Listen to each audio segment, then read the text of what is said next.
X-Men Apocalypse is the epic conclusion to the prequel X-Men series that breathed new life into the original X-Men films. Everything literally comes crashing down in the supposedly final entry of these young mutants. Time to see if their grand finale truly is grand enough to convince Fassbender, Lawrence, and McAvoy to suit up in future films. A god like being designated as the world's first mutant apocalypse, Oscar Isaacs awakens to this strange new world where mutants and humans somewhat coexist after resting for thousands of years. With his immortality and endless amounts of power, he seeks this world's destruction through a broken Magneto, Michael Fassbender, and 3 others to serve as his horsemen for Judgment Day.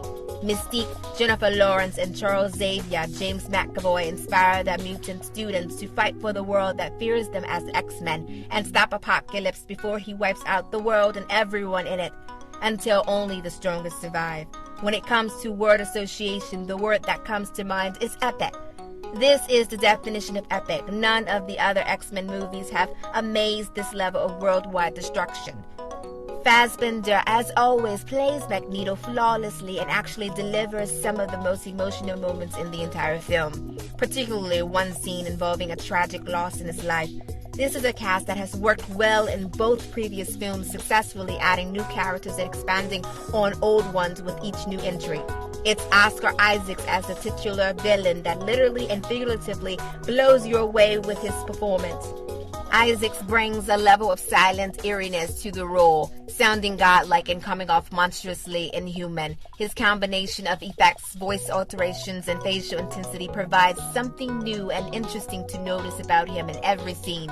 One problem X-Men films continually suffer from is being unable to provide enough screen time for ever-growing roster of comic book characters coming to big screen to fan satisfaction.